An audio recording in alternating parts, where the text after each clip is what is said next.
fam, how are you doing? Welcome to my YouTube channel. If it's your first time here, thank you so much for coming. If it's your second time or third time, or you're always a member of this family, just know that I really do appreciate you. It's been a minute since I shared a story with you guys. Like, I usually have a segment on my channel where I get to share with you a story about my past, like if anything related to my past. So on today's video, I want to share with you a story that I feel like, I think it's inspirational from my experience. Like, looking back, I feel like it can be inspirational to someone. It can be educative, it can be entertaining, it can be like, for me, when I look back at that experience that I had, I feel like it was inspiring. Yeah, like it was inspiring a little bit. So I don't know how you're gonna feel at the end of this story, but I hope you'll be able to learn something from it. So yeah, so a couple of years ago, it was back in 2013, yes, that was the first time I left the country. And how I left the country is what I'm gonna talk to you guys about, and my experience out there for the first time, and just like the process, like how everything went. So back in the days, I used to model. Like most of the people, when you're growing up, you're discovering yourself, you're trying to hustle, but mine was mainly for hustling bit of it. Like, I was trying to raise money for my school fees. I was trying to just finding a way of making extra shilling, because I was in school and I was just trying to do all these side gigs, whether it's ushering, whether it's judging. At some point I was judging, whether it's training people on the catwalk. Like, I was just doing everything. And this time round, I was doing modeling. Like, I was going to do an ad. In that year, I registered with a certain modeling agency called Jude Modeling Agency, and I remember how I got registered. In fact, that time I didn't have money, and there's a friend of mine called Oscar. I always look back and just thank this particular friend of mine, because he pushed me to go towards my dreams. He pushed me to go to, just to follow through with my talents. Like, I remember he gave me the ATM card and told me to go to the bank and withdraw certain money. There's a certain amount of money that I was looking for in order to take pictures and also to register in this modeling agency. Yes, so he pushed me, like he did that. I don't know, I'm getting emotional when I'm talking about this particular story, this particular part of him pushing me. And yeah, like he did, and I thank God for him. Anytime we meet, I usually say that, you know what, you're my motivator. Like, you motivated me back then. And a couple of people who really contributed much in my life, or not even my relatives, but my friends, who really contributed a lot in my life, like in terms of my career and just being who I am today. And I thank God for them. So anyway, that's not the story. We're back to the story. So I registered with Jude, and then he sent me something about an audition that was happening somewhere along Gong Road, that's in Nairobi, and I went for the audition. One of the key things was that you're supposed to sign for that advertisement if you have a passport. So I signed for it, and when I got there, we were so many. Oh my God, there were so many chicks from USIU, there were so many chicks from different universities, and when I got there, people were just chatting. People knew each other. I knew no one, by the way. Like, it was just myself and God, and I just knew no one. So I signed there, I wrote my passport number, and then yeah, so that was the first stage. Then the next stage, they ask, can you sing? The next stage, it wasn't singing. They ask about, can you dance and can you catwalk? I mean, these are things that I've been doing, but back then I was now dancing professionally with the group that I was dancing with. So when it comes to dancing, I mean, I knew how to dance. Like, I could break dance, I could do all this, all these things like hip hop dance and all that. So I knew how to move my entire body, like any part of my body to dance, I could dance with it. So I was like, dancing, interesting. Catwalk, I mean, we were around 230 something people, or 300, I can't remember. It was the number was really, really high. Then they only needed how many people? 2. They only needed 2 models. You're talking about beauty, you're talking about people who are looking pretty with flat tummies, all that. There were so many there, like everyone was just looking good, and everyone was just looking good. So I went past the first stage. The beauty about that audition is that they were not the people who are interviewing us, were not the ones who are making the decision on who to pick, but they were sending it to some team, I think in the US, who were selecting. They were covering in videos and then sending to a team in the US who were selecting who to go, who they wanted, who they were interested in. So yeah, so when I got there, even the people we were auditioning with, some of them knew the judges, and they were even chatting, they were laughing after the, like all that audition thing, and I'm like, who do I know? God. So anyway, so that first stage went, second stage passed. That was now the dancing. I mean, I did some dance. They were just playing for us some song, and then you're supposed to dance to it. At the same time, you're supposed to catwalk.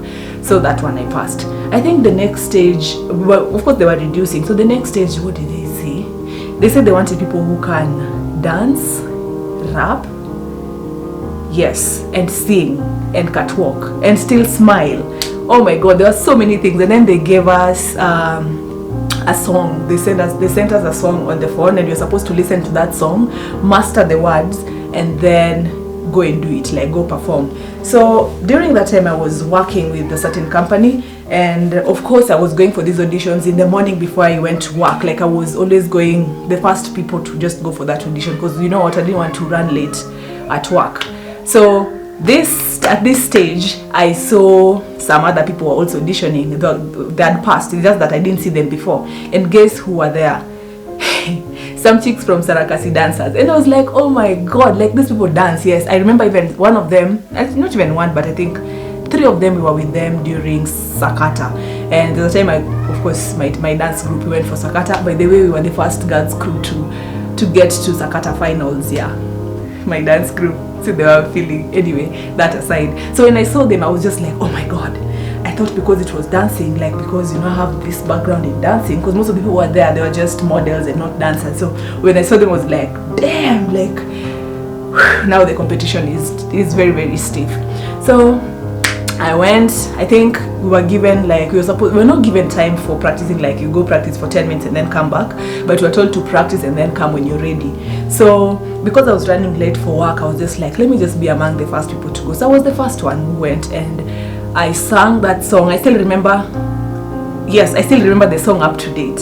Yes, I still remember that song up to date, because the same song that we sang when we were doing the audition is the same one that we used during the advertisement.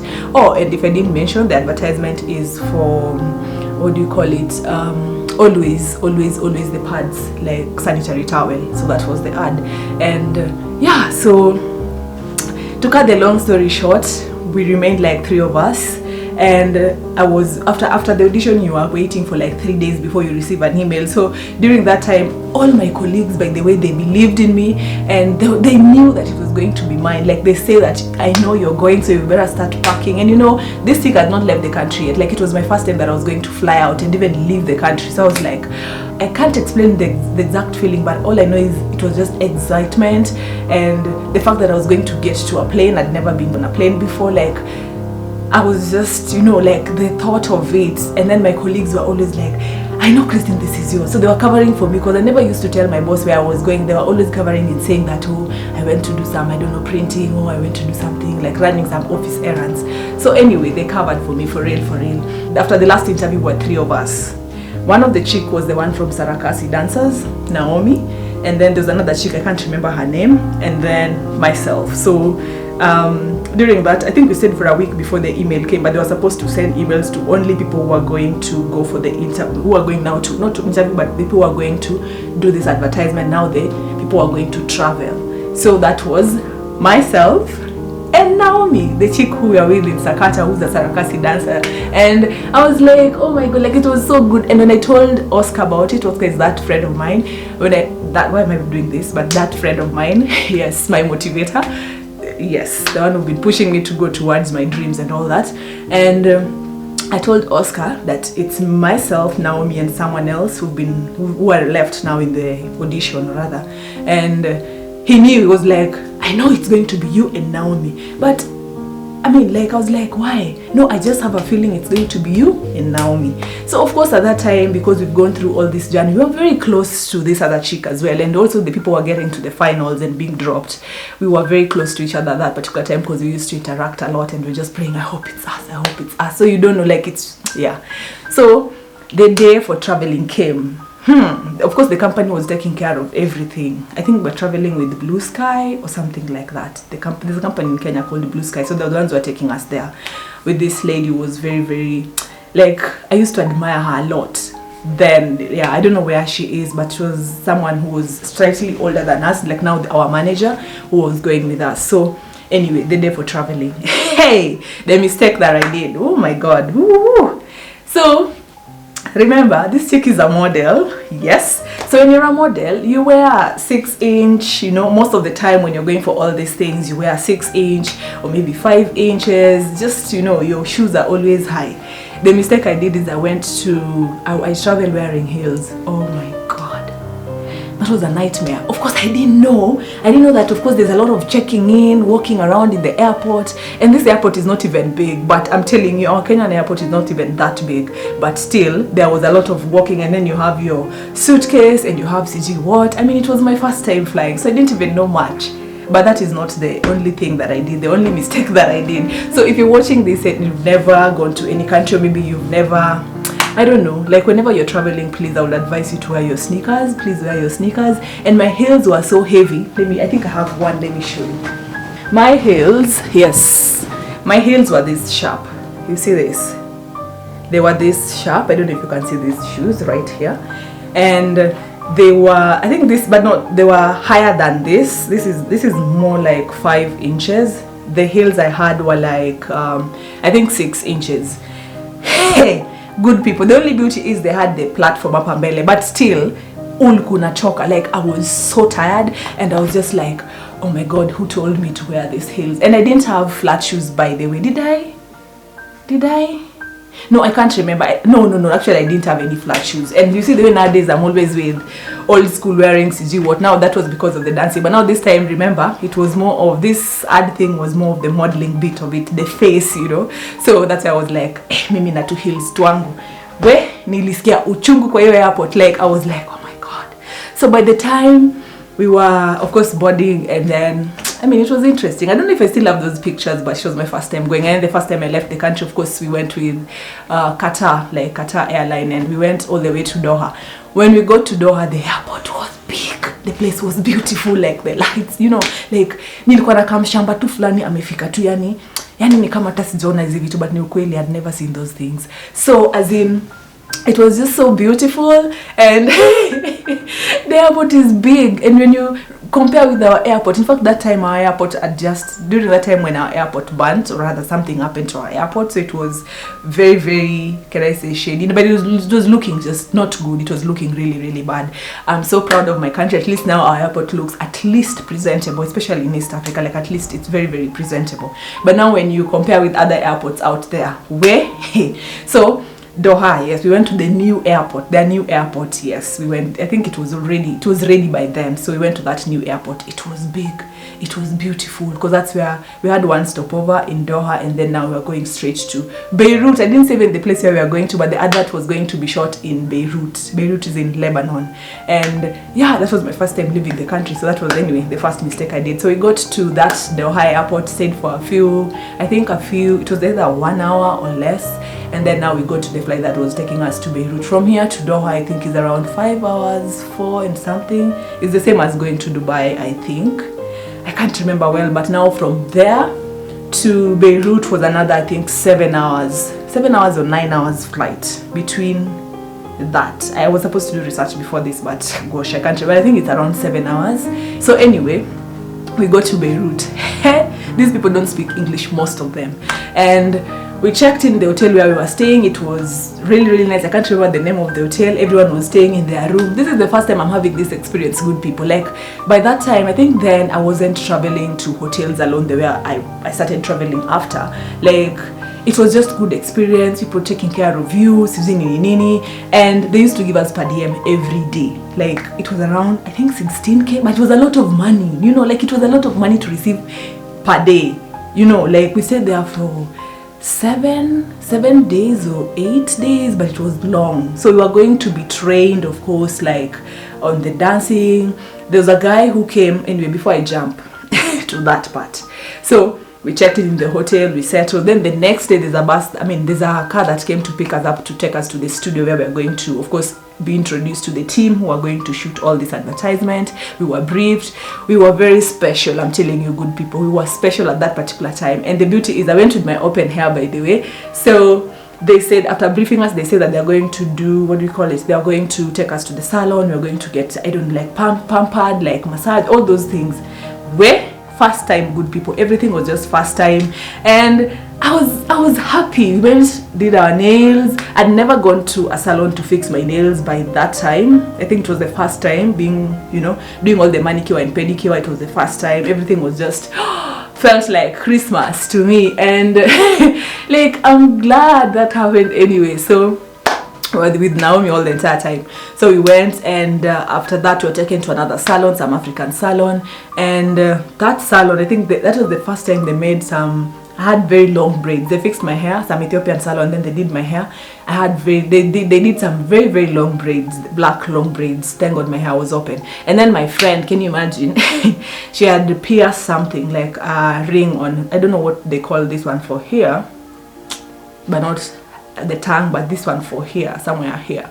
So she had pierced that part. Can you imagine? She had to remove it, and then I had to lose my nails. Like they had to cut my nails to trim, now the day of the advertisement, but they had to cut my nails and trim them to, I mean, something shorter, because I was doing the song that I was singing. I was using a pad, and then I was touching it, like, of course, showing my nails and all that. And yeah, but I'm fast forwarding. So anyway, the day of I mean, during our practice, there was a guy who came from the US, some choreographer, to teach us. That guy was looking good. I had to mention that anyway. The guy was really looking good, and he trained us on the dance, on the walk, on the whatever, everything, actually everything, and the experience was amazing. So we went to the place for shooting the D-Day. Hey guys, this ad was going to be a 28 seconds ad, but we shot it the entire day. That's the day I knew that way modeling is hard. Modeling is a lot of work. So we shot it from very early in the morning. We were just shooting, take another take. It was a big place with green screens, and the cameras were just rolling left, right, and center. Remember, I did journalism mass communication in school, and by then I'd not worked in any media houses, so I didn't know how things go there. And the only thing that I was familiar with was the green screen that we were using in studio where I was working, but not those big cameras. Oh my god, I felt like a superstar. That time I was a superstar. We were the most important people at that particular time, myself and this chick, because of that advertisement.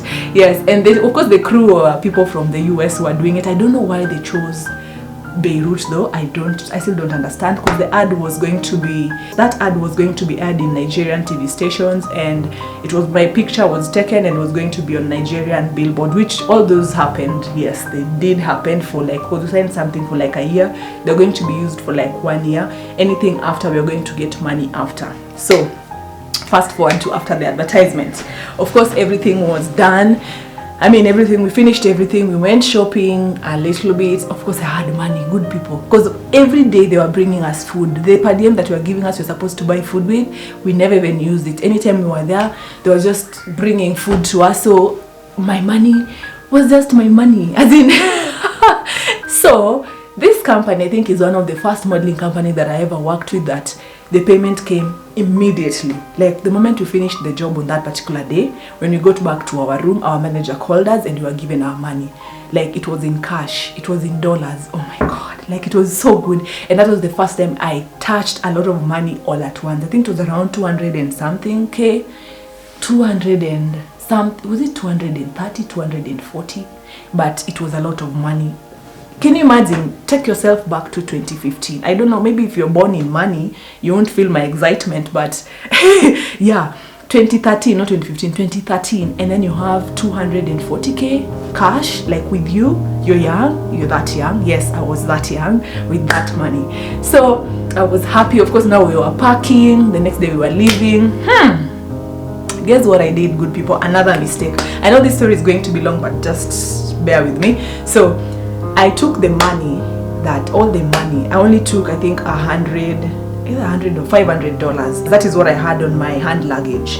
The rest, mimi ni nani, nikaeka ndani ya suitcase. The suitcase that I was going to check in. So I took my towel, nikaeka hiyo pesa katikati, nikaeka vizuri, ilikuwa kwa envelope, nikaeka hapo katikati, nikafunika hiyo towel vizuri, nikaeka katikati ya suitcase. I mean, like, it was, for those who don't understand Swahili. So yeah, so I took the money, put it on my towel, like opened my towel and then did put it with the envelope in the middle of my towel and then dropped it inside my suitcase. So I finished that and then we went. I didn't mention anything at all to these people until When now we had checked in, and then of course the suitcases have been, we've checked in the luggage. When we were waiting, now we were waiting to board. That's when our manager was like, I hope there's no one who've put money in the suitcase, like checked in the money, yeah, with the bag that was going in, you know. I'm sure you understand what I'm saying.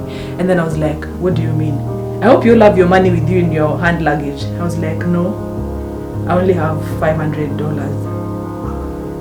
The lady was like, are you serious? I'm like, yeah, like I didn't know I was supposed to walk with all that money with me here, like in this handbag. Like I didn't know, for real, I didn't know, like but it was so stupid of me anyway. Now, I mean, if you're watching this and also you didn't know, I mean, or maybe, I'm sure you know, but she told me that it's not advisable to do that, because you find that in these airlines they steal sometimes. When they are scanning and then they see there is money, they will just remove the money. And then I was just like, oh God, this little money of mine, like this money that it wasn't little, there's a lot of money of mine that I've just received. God, please just protect my bag, protect my suitcase.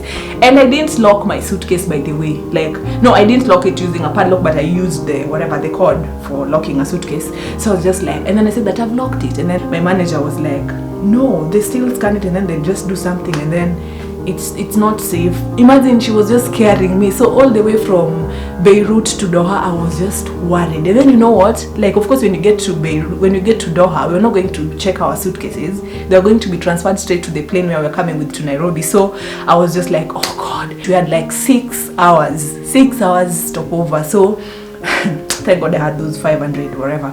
So during that 6 hours, of course, we got an hotel where we were going to be showered, relaxed, we were able to sleep, just, you know. And then I was also able to shop around. I bought a phone there for like $160. That was the first time I bought myself an expensive phone, by the way, somewhere in Doha, duty free. And then I was just worried. The entire time I was just worried, thinking about my money. I was just praying we get to Nairobi so that I can open my suitcase and see if this money is there, because I had so many plans with the money. Like, I was planning to clear my school fees, I was planning to do so many things which we'll get to. So anyway, fast forward, we go to Nairobi, where we went to the place for, of course, the luggage area. So I was waiting for my suitcase to come. Guys, you don't want to know what I was feeling at that particular time, but I was scared, and Naomi was just there with me. Of course, Naomi traveled, because of course Sarakasi dancers are always traveling. So Naomi had experience, like she was a bit informed when it comes to that. So she didn't put her money there, but she had all her money with her. So Mimi ni nani, we were just there with Naomi. We were just praying, we were saying, let's just wait.